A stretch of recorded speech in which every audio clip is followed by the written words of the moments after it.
கம்பி வந்து சாதாரண ஆள்னு யார் நினைச்சாங்கன்னா மாதிரி முட்டாவை உலகத்தில் இருக்க முடியாது. தலைவர் பிரபாகரனால் பயிற்றுவிக்கப்பட்டவர் தான் தம்பி சீமான். எங்க போராட்டத்தை இது என்னது மரணவாக்கு மூலம் அதுக்கு என்ன முக்கியத்துவம் கொடுக்கணுங்கிறத நான் சொல்லிட்டேன். பேசுறவன் தலைவனா அப்படின்னா என்ன நினைச்சிருக்கீங்க? ஒருத்த நாயா நெஞ்சு வெடிக்க அளவுக்கு போய் கத்தி அண்ணனையும் அவங்கள இலங்கை தமிழர்களின் பிரச்சனைகளை வெளியில கொண்டு வந்து உலகத்திற்கு எல்லாம் கொண்டு சென்று ஐநா சபை வரைக்கும் கொண்டு சென்ற தம்பி சீமான் நீ சண்டை போட்டல முடியல. நான் எப்படி பண்றேன் அரஞ்ச புறப்பாடு இவங்க எவனுக்கு வெளிநாட்டு தமிழ் எவனுக்கு நம்ம ஓட்டு போடுற உரிமை இருக்கா? யோசிச்சு சார். எவனுக்கு சார் ஓட்டு போட நம்ம வந்து ஜெயிக்க வைக்க முடியுமா? நீ எங்க அரசியல் நீ பேசாத. நீ வெய் போன உன்னோட ஓட்டு உரிமை இருக்கா? இல்ல எங்க முதலமைச்சர் நீ என்ன செய்ய முடியுமா? வெய் போன அந்த தமிழ் இருக்காங்க யார் எதை பேசினாலும் இது பண்ணிக்கிறது உண்மையான ஒரு அண்டர்ஸ்டாண்டிங் இல்ல.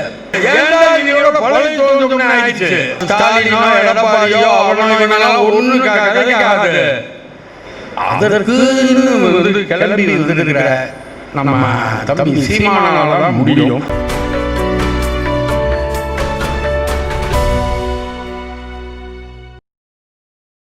இன்று மாவீரர் நாள் பெருத்த கனத்த இதயத்துடன் நான் இங்கு பேச வந்திருக்கிறேன். மாவீரர்கள்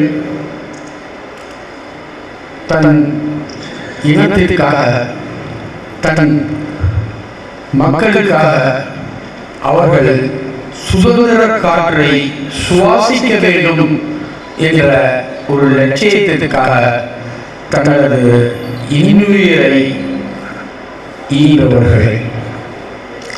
அவர்களை நினைவு கூறும் இந்த நாளை நாமெல்லாம் அவர்களுக்கு பெருமை சேர்க்கும் வகையில் ஈர்ச்சுடரேற்றி நாம் அவர்களுக்கு மரியாதை செலுத்தி வருகின்றோம். இந்த மாவீரர்கள் அவர்கள் வந்து யாருன்னா நமக்கு ஒரு அதாவது அம்மா அப்பா அக்கா தங்கச்சி பிள்ளை எல்லாத்தையும் மறந்து தனது தாயக பூமியின் விடுதலைக்காக எல்லாத்தையும் மறந்து எல்லாத்தையும் விட்டு பிரிந்து அவங்க போய் போராட்டத்தில் வந்து இணைந்து போராடி மடிந்துள்ளார்கள். நல்லா யோசிச்சு பாருங்க. இப்போ நாய்ங்க மயங்க இருக்காங்க, மருந்து இருக்காங்க. நான் விட்டுட்டு என் பேரன் இருக்கு, என் பேத்தி இருக்கு, நான் விட்டுட்டு போய் இங்கே செத்தாசாங்க பொறச்சா போடுறாங்க அப்படின்னு நினைச்சிட்டு நம்ம நாட்டிற்காக இனத்தின் விடுதலைக்காக தங்களை அர்ப்பணிச்சுட்டு போனாங்கல்ல, அவங்களை நம்ம எப்படி நேசிக்கணும்ன்றதுக்கு சொல்றதுக்கு வார்த்தையே இல்லை. நான் அடிக்கடி பல முறை தனியாக சிந்தித்து பார்ப்பேன். 1989ஆம் ஆண்டு பிபிசி ஆட்சி கலைக்கப்பட்ட பிறகு தமிழகத்தில் இருந்த ஈழ போராளிகள் அதாவது விடுதலை புலிகள் அனைவரும் கைது செய்யப்பட்டு பல்வேறு சிறைகளிலும் பல்வேறு முகாம்களிலும் அதாவது வேலூர் முகாம், துறையூர் முகாம், செங்கல்பட்டு முகாம் போன்ற முகாம்களில் பெண் விடுதலை புலிகளும் ஆண் விடுதலை புலிகளும் அடைக்கப்பட்டிருந்தனர். மொத்தம் அவர்களின் எண்ணிக்கை என்றால் 2034. அந்த 2034 போராளிகளுக்கும் அவர்களுக்கு வேணுங்கிற ஆடை பேஸ்ட், பிரஷ், பெண்கள் அவர்களுக்கு இயற்கையாக ஏற்படும், வெளிப்படையாக சொல்ல வேண்டும் என்றால் மாதவிலக்கு ஏற்படும் பொழுது அவர்கள் பாதுகாப்பாக இருக்க வேண்டிய உபகரணங்கள் முதற்கொண்டு நான் தான் சென்னையில் இருந்து அனைத்து முகாம்களுக்கு வழக்கறிஞர் என்ற முறையில், ஏனென்றால் சாதாரண ஒருத்தன் போனாங்கன்னா போலீஸ் பிடிச்சிருவாங்க. நாம எல்லாரையும் கொடுத்து மாதம் ஒவ்வொருத்தவங்களுக்கும் ஒரு 60 ரூபா மணியாக அனுப்போம். 1981 ஏன் பேரெல்லாம் போகும் சந்திரசேகர் வழக்கறிஞர். அப்படி நம்ம கண்ணும் கருத்துமாக அவர்களுக்காக நம்ம உதவணும். அந்த 2034 பேர்ல 1500 பேர் வந்து மாவீரர்கள் ஆகிட்டாங்க. அவர்கள் நான் சந்திக்கிறப்போ வந்து ரொம்ப பிரியமா பேசுவாங்க. ஆண்கள் போராளியும் சரி, பெண்கள் போராளியும் சரி, ரொம்ப ஒரு அண்ணான்னு ரொம்ப பிரியமா இருப்பாங்க. அவங்க எல்லாம் இழந்த அந்த நினைவு வந்து இப்ப நானும் வந்து ஒரு முதியவன் 60 வயசுக்கு மேல அதனால அதெல்லாம் நினைச்சு சிந்திச்சு பார்க்கிறேன். நம்மளாம் 60 வயசு வரைக்கும் இன்னும் சும்மா உட்கார்ந்துட்டு இருக்க வேண்டாம். அவங்க எல்லாம் வந்து 18, 16, 20 வயசுல தங்களோட உயிரை இனத்தின் விடுதலைக்காக, தாயக விடுதலைக்காக யூரியாக பண்ணி இப்படி இறந்து போயிருக்காங்களே நினைக்கிறப்போ நான் அந்த மாவீரர்களுக்கு எப்படி அஞ்சலி செலுத்துவதுங்கிறதே என்னால நினைக்க முடியவில்லை. உதாரணத்துக்கு எடுத்தீங்கன்னா 2004 நான் ஈழத்துக்கு சென்றேன். நான் அப்போது தம்பி சேரலாதன் ஒருத்தர் இருப்பார். ரொம்ப ஒரு விளையாட்டு பிள்ளையா இருப்பார். அவர் கலை பண்பாட்டுக்காக தலைவர் பொறுப்புல இருந்தார். தம்பி சீமான் அவர்களுக்கு மிகவும் நெருக்கமானவர். தம்பி சீமான் அவர்களுக்கு சென்ற பொழுதும் அவர்தான் சீமான் அவர்களுடன் இருந்து சீமானை நன்றாக கவனித்துக் கொண்டவர்.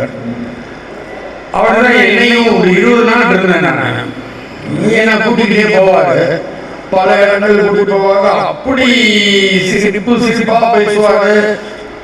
அவர் வந்து நான் கிளம்ப போறேன்னு அவங்க வீட்டுக்கு கூட்டிட்டு போய் ஒரு மதிய உணவு கொடுத்தாரு.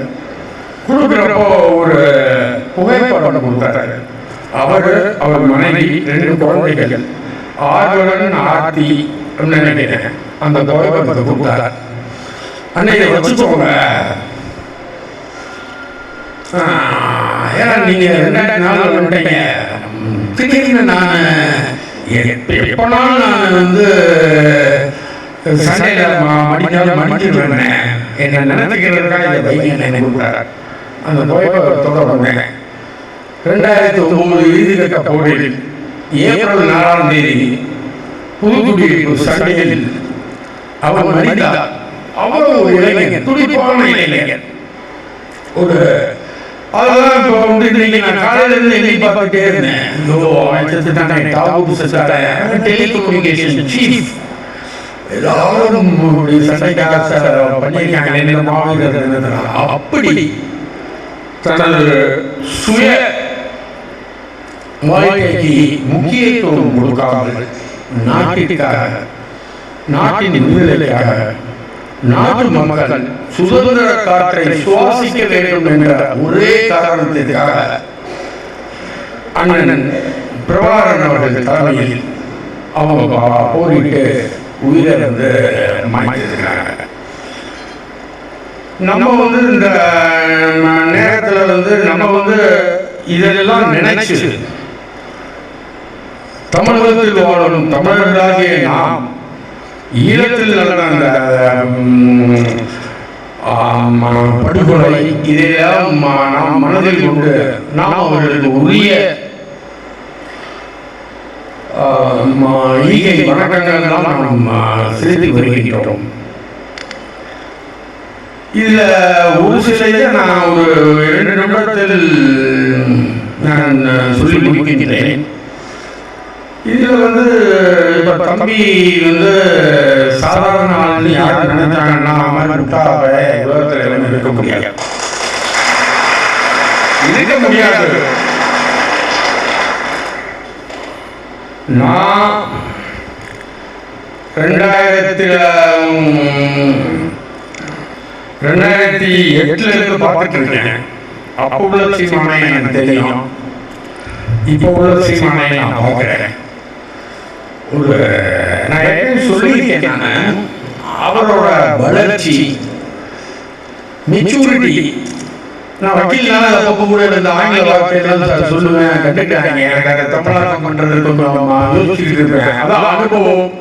அவரோட இதெல்லாம் பார்க்கிறப்போ ஒரு முதிர்ந்த தலைவர் அந்த ஸ்டேட்டஸ், அந்த அந்தஸ்தை தாண்டி விட்டார்.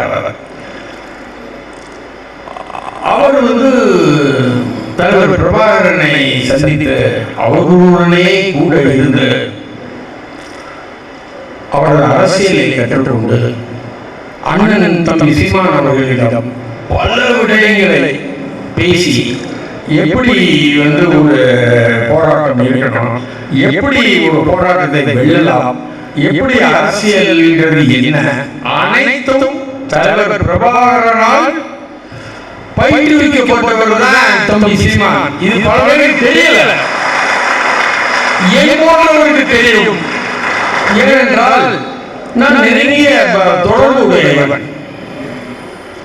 அண்ணனுக்கு ரொம்ப என்னையே நல்லா தெரியும். அண்ணனை போய் சந்திச்சுதான் வந்தேன்.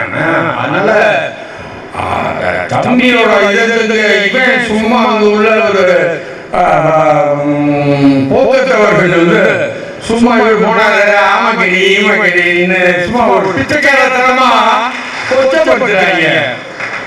அண்ணன் அறிவுபூர்வமாக அதன் வெளிப்பாடுதான் இறுதிக்கட்ட போரில் தான் சாவதற்கு ஒரு நாள் முன்னாடி எப்போ டையிங் டிக்ளரேஷன் ஒன்று இருக்கும், எங்களோட மரண வாக்குமூலம் வக்கீலின் சொல்றேன். அப்போ சாவதற்கு உண்மையை தான் பேசலாம்.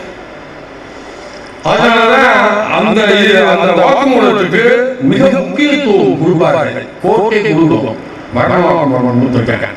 அது மாதிரி நம்ம சகோதரர் சூசை அவர்கள் கடற்குடி தலைவர் தான் சாவதற்கு முதல் நாள் 16ஆம் தேதி அலைபேசியில் அழைத்து, சீமான் தம்பி தான், சீமானால் வளர்க்கப்பட்ட, சீமானால் ஈழத்துக்கு அனுப்பப்பட்ட ஒரு பையனோட அவருக்கு தொடர்பு இருந்துச்சு. அவன்கிட்ட பேசுறாரு சூசை. என்ன சொல்றாரு, நாங்க தமிழை நான் விட மாட்டோம், நாங்கள் கடைசியில் போராடி வரைக்கும் சாவோம், ஆனா சீமான் சார்ட்ட சொல்லுங்க எங்க போராட்டத்தை இருக்கு. இது என்னது மரண வாக்குமூலம், அதுக்கு என்ன முக்கியத்துவம் கொடுக்கணுங்கிறத நான் சொல்லிட்டேன். நான் சட்டமே என்ன சொல்லுது, மனச ஒரு முறை இல்லை பல முறை. இது அண்ணன் எப்பவுமே வேற பேச மாட்டாங்க. பேசினதே இல்லை ஒரு தலைவர். அப்படி எங்க பேசுறாங்க சொன்னா நம்பாதீங்க, போய் அண்ணன் பேச மாட்டாங்க. சூசை பேசுறாங்கன்னா அண்ணனோட மனசோட வெளிப்பாடு தான். தம்பி கையிலாம் போராட்டத்தை எடுத்துக்கிற சொல்லி மக்கள் அண்ணனை விரும்பினாங்க. இந்த காலகட்டத்தில் வெளிநாட்டில் வாழும் தமிழர்கள், தமிழர்கள் சொல்லவே தமிழர்கள் நம்ம தொப்புளுடைய உறவுகள் தான் நான் நினைச்சிட்டு இருப்பேன். இன்னும் அப்படிதான் நினைப்பேன், நாளையே அப்படிதான் வச்சிருக்கேன். அவர்கள் இப்போ புதுசா ஆலோசனைகள் எல்லாம் சொல்ல ஆரம்பிச்சுட்டாங்க. கடந்த ஒரு மாதமா எனக்கு அலைபேசியில் அழைக்கிறது. நான் அப்போ நின்றுட்டு போய் வெளிநாட்டுக்கு போவேன். நிறைய நண்பர்கள் இருக்காங்க, ஈழ நண்பர்கள் நிறைய இருக்காங்க. முன்னாள் புலிகள் இருப்பாங்க, நான் போய் பார்ப்பேன் வருவேன். தம்பிக்கு எல்லாம் சொல்லியிருக்கேன், தம்பிக்கு தெரியும். அவர்களெல்லாம் அலைபேசியில் அழைச்சு, என்ன நீங்கன்னா இப்படி கட்சியில இப்படி யார் நினைச்சோம் சொல்லுவாங்க. நான் சொன்னேன், யோ எங்க கட்சி தம்பி சீமானால் ஆரம்பிக்கப்பட்டு சிறப்பாக வளர்ந்து கொண்டிருக்க கட்சி. நீங்க முடிஞ்சா உங்களோட தார்மீக ஆதரவை கொடுங்க. அப்படி இல்லை என்றால் நீங்க பேசாம இருங்க. எங்க வளர்ச்சிக்கு முட்டுக்கட்டையா இருக்காங்க. அவங்களால கொடுக்கவும் முடியாது முட்டுக்கட்டையா.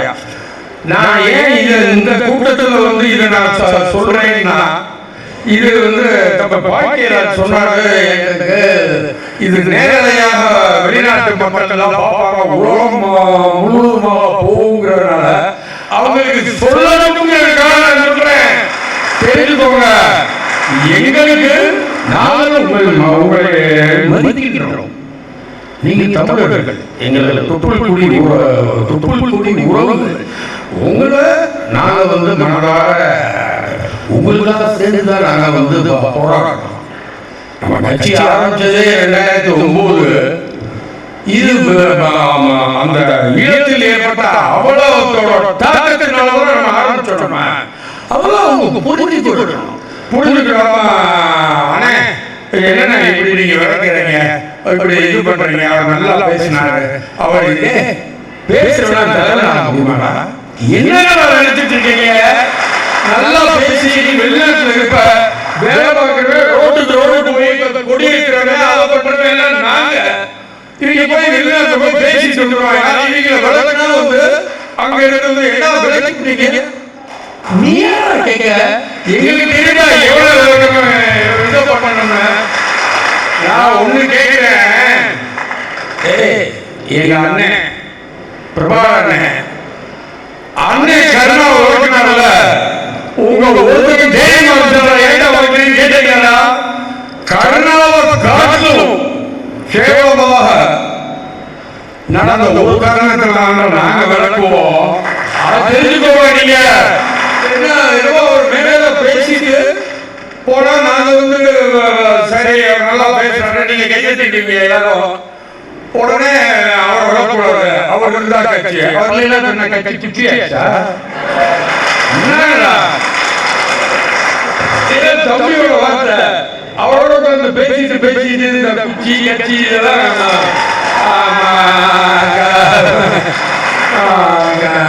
கத்துக்கிட்டது நானு. அதனால நீங்க உங்களோட அபிப்பிராயத்தை கூறுங்கள், உங்களோட ஆலோசனைகளை கூறுங்கள், கருத்து தயவு செய்து போராடுகிறீர்கள். ஒரு நிர்பந்தத்திற்கு ஆளாக்காதீங்க. எங்களுக்கு அரசியல் பண்ண நன்றாக தெரியும். நாங்கள் எல்லாம் என்ன சிறு பிள்ளைகள் வாயில் வேலை சட்டை கொண்டு இருக்கின்றோம் நினைக்காதீர்கள். நீங்கள் தான் நாங்கள் உங்களுக்காகத்தான் போராடுகின்றோம். நாங்கள் கட்டாயமாக ஆட்சி அமைப்போம். ஈழம் அமைப்பதற்கான அனைத்து வேலைகளையும் செய்வோம். தம்பி கருதி சொன்னாப்ல எப்படி நீ சண்டை போட்டல முடியல, நான் எப்படி பண்றேன் வா வெளிநாட்டு நீ அதுதான் கேட்க. எங்களை தயவு செய்து விமர்சிப்பதை நிறுத்தி விடுங்கள். இவர்களை பண்ணிட்டாரு, அவர் என்ன உங்களுக்கு ஆதரவே போச்சு. இவங்க எவனுக்கு வெளிநாட்டு தமிழ் எவனுக்கு நம்ம ஓட்டு போடுற உரிமை யோசிக்கிறார். ஓட்டு போடுறவங்க ஜெயிக்க வைக்க முடியுமா? நான் அவங்க எகெயின்ஸ்டா பேசல. அவங்க அதெல்லாம் உணர்ந்துக்கிட்டு நமக்கு ஆதரவாக இருக்கணும். ஒருத்தன் நாயா நெஞ்சு வெடிக்க சாக போய் கத்தி அண்ணனையும் அவங்க இலங்கை தமிழர்களின் பிரச்சனைகளை வெளியில கொண்டு வந்து உலகத்திற்கு எல்லாம் கொண்டு சென்று ஐநா சபை வரைக்கும் கொண்டு சென்ற தம்பி சீமான் அவங்க விமர்சிக்க அவங்களுக்கு ஆதரவாக எல்லா இயக்கங்களும் விமர்சிக்கிறாங்க சொல்லல. அதுல ஒரு 1-2 பேர்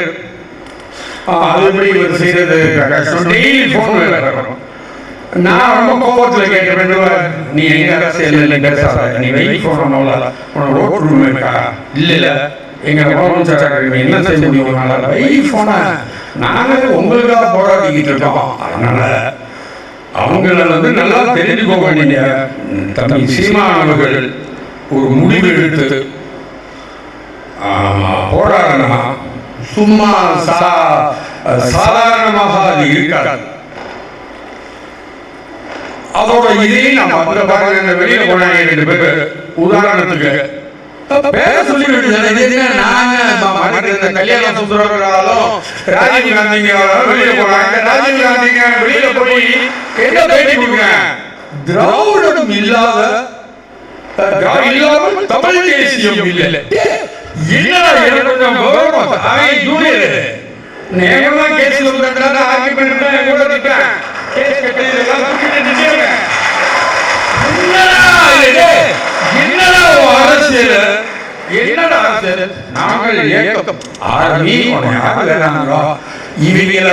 சும்மா இல்லாம தம்பி பண்ண வேலை இவங்க வெளிநாட்டுக்கு முழு காரணம்.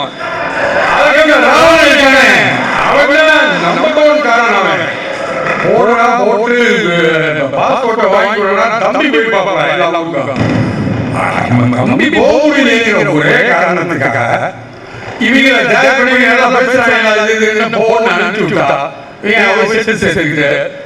அவர் சீமான் என்னன்னு தெரியலையா. அவருக்கு அப்புறம் பேசணும்னா அவங்க ஒரு அந்த தமிழ் இருக்காங்க யார் இது பண்ணிக்கிறது உண்மையான ஒரு அண்டர்ஸ்டாண்டிங் இல்ல. சீமானால் வளர்த்து அடையாளப்படுத்தப்பட்டு விவாதங்களுக்கு அனுப்பப்பட்ட நபர்கள் தான் இவங்க வெளிநாட்டுக்கு போய் நம்ம அனுப்பிச்சு விட்டுட்டு அவங்க பேசுறத பார்த்தோம்னா அவருக்கு அப்படியா அதுக்கப்புறம் நம்ம பார்த்துப்போம். என்ன அதான் தம்பி கேட்டா வேற நான் சாரன் நினைக்கிறீங்களா, அதான் தம்பி கேட்டா வேற நான் சாரன் நினைக்கிறீங்களா, அதான் தம்பி கேட்டா வேற நான் சாரன் நினைக்கிறீங்களா அப்படின்னு சொல்லியிருக்காங்க. அதுக்கு அங்க சப்போர்ட்டுக்கு ஒரு ஃபோன் 2-3 பேர் என்னங்க நீங்க சொல்லுங்க. நான் சொல்ல மாட்டேன். முடிவு தெளிவாக இருந்து சரியாக இருக்கக்கூடியவர்கள் நம்ம தம்பி சீமான்.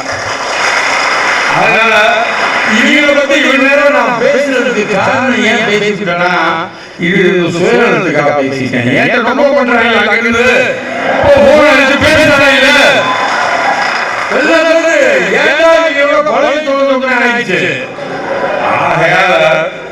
அதனாலதான் மாவீரர் தினம் மாவீரரை சொல்லிட்டு நான் அவங்களோட படுத்துவேன். அது வெளியேறனாலோ இப்ப வெளிநாட்டு தமிழர்களுக்கு நான் இந்த மெசேஜ் நான் கட்டாயம் கொடுக்குறேன். அதனால நாங்க பிரபாகரனால் அரசியல் சொல்லிக் கொடுக்கப்பட்டு அரசியல் தெளிவாக நடத்தி கொண்டு செல்கின்றார் சீமான் என்பதை உலகத்தில் வாழும் தமிழர்கள் அனைவரும் நன்கு தெரிந்து கொள்ள வேண்டும். முடிந்தால் எங்களுக்கு தார்மீக ஆதரவு கொடுங்கள்.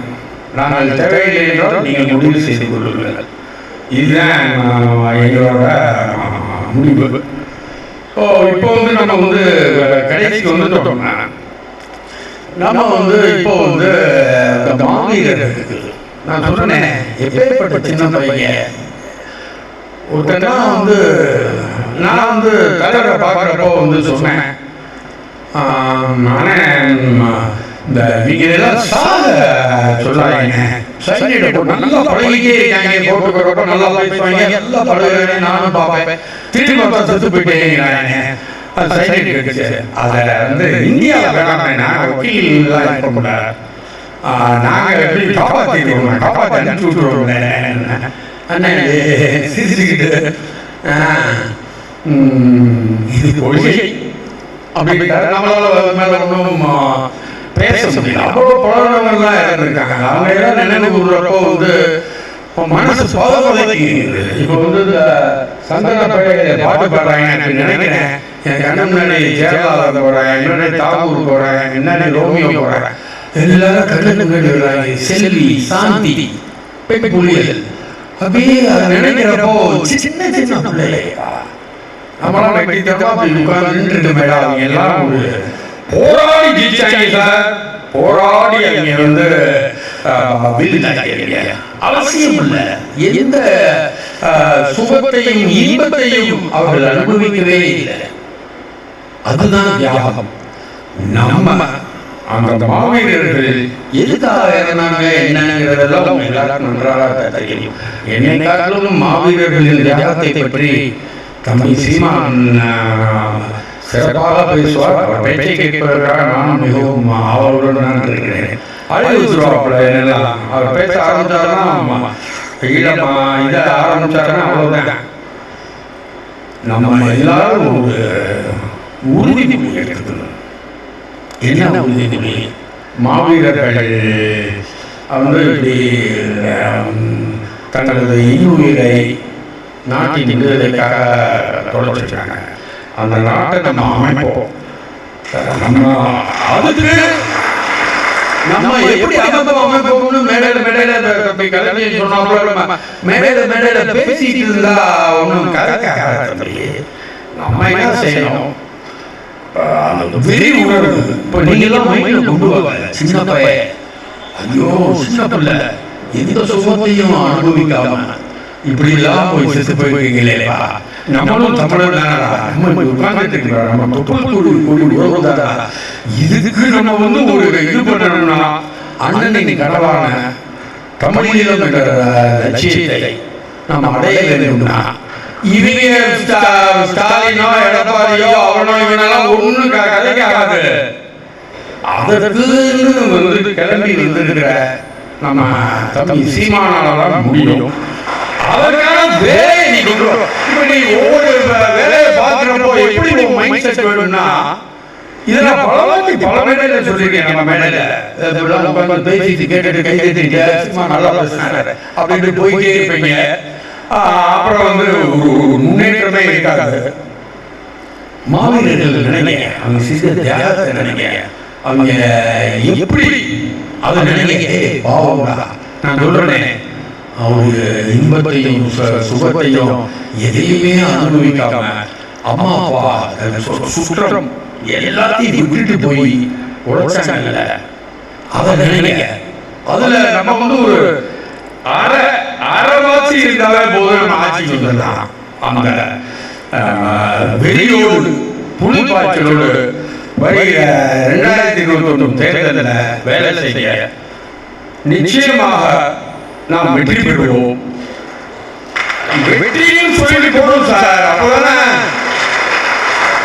அடிக்கணும்னா அடிப்போம்னாங்க அப்படின்னு நீங்க போங்க. நீங்க எல்லாம் சிறப்பாக செயல்படுங்க.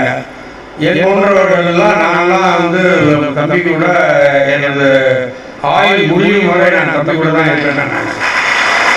அதில் எந்த மாற்றமும் இருக்காது. நீங்கள் எல்லாம் தம்பிக்கு உறுதுணையாக இருந்து நான் உறுதுணையாக இருப்பேன். எல்லாரும் இருந்து அவரை வந்து